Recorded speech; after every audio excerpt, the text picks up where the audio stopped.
So if a single beat or basic pulse in Gregorian chant is indivisible, and the smallest unit of rhythm is either 2 or 3 of these in the form of a sponde or an iamb, then how do these unite together to form rhythm as a whole in a piece of Gregorian chant?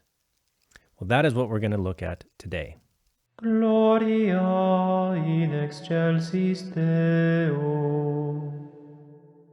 Welcome back, everyone. My name is Christopher Jasper, and this is the Gregorian Chant Academy, where I hope to help you learn how to artfully and prayerfully sing Gregorian chant with understanding so that we can give greater glory to God, sanctify ourselves, and make the world around us a better place. Just as syllables are combined to form words, and then words are combined to form phrases, then phrases combine to form sentences, so likewise, these individual basic pulses are combined together to form simple rhythms, and these simple rhythms are combined to form sections, then members and periods. Dom Mocquereau, the successor to Dom Mocquereau, liked to demonstrate this using the very well-known chant Adoro, devote. Even though it is not a truly authentic Gregorian chant, since it was composed in the 13th century by St Thomas Aquinas, nevertheless, it works very well for this demonstration. So let's take a look. Here we have the first verse of this hymn. But before we begin analyzing it, let's just take a listen to it first. Adoro te devote latens deitas, quae subis figuris vere latitas, tibi secor meum totum subicit, quia te contemplans totum deficit. So now that we've listened to it, in order to better understand how it is built up, let's begin by breaking it down. First of all, we remember that rhythm begins in silence and stillness, and it is the unifying relationship of two opposing elements, a rise and a fall. Now, if the silence is considered the beginning, and the coming to rest is the end, then the rise, or rather the climax of the rise, is the middle point between these two. And so within each verse, we have one overall arching rhythm, which begins at the beginning, rises, and reaches its climax here in the third line, this third member on Do, and then falls away to its final note. So the first half is the rise, and the second half is the fall.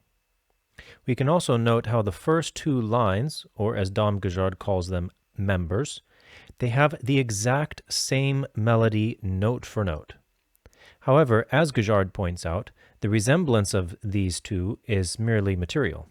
Since the general movement of the piece is rising to its climax in this third member here on the Do, this second member serves as a transition between the first and the third, and therefore there should be an overreaching crescendo from the beginning, constantly growing and building, though gradual and subtle, until it reaches this climactic point here in the third member. And once this climax is reached, there is then an overreaching decrescendo from this climax all the way down to the final end.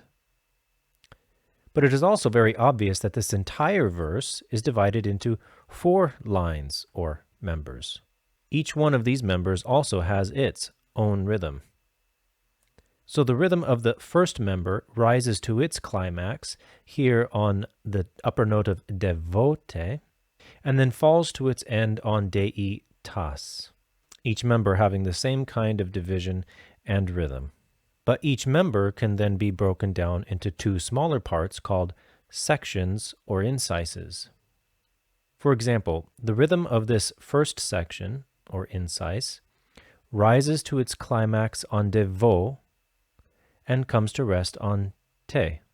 Each section can then be subdivided into smaller parts, which Mocquereau would then refer to as compound time. Adoro te reaches its climax on ro and ends on te. Devote reaches its climax on vo and ends on te. And this is the smallest division of rhythm, right? Wrong. There's still one more smaller division that can be made. Adoro te, devote. And likewise, latens dei tas. Tas being worth 2 basic pulses. It is these smallest units of rhythm which Dom Mocquereau refers to as elementary rhythm. Obviously, these smaller divisions of rhythm don't make any sense on their own. They only make sense when they are combined to make a greater whole. Just like syllables on their own don't make any sense until they are combined to form words, and words by themselves only convey a small idea. They don't make much sense until they are combined together to form one complete idea in a sentence. This then should give you a good general idea as to how rhythm is constructed from its smallest units to its greater overall unit of rhythm. But of course, Mocquereau was never satisfied with generalities and ambiguities. He wanted precision in his understanding. So he demonstrated the construction of elementary rhythms by basic pulses. Then these elementary rhythms are joined together in such a way to form what he calls compound time. And then these units of compound time are joined together to form what he calls composite rhythm or the great rhythm. But precisely how do these little elementary rhythms join together to form compound time? We'll find that out in our next lesson. If you enjoyed this video, please give it a thumbs up, share it with others, and check out the other videos available here. Also, I would greatly appreciate it if you would consider supporting the work of this academy by joining us on Patreon for as little as $2 a month. As always, sing praises wisely.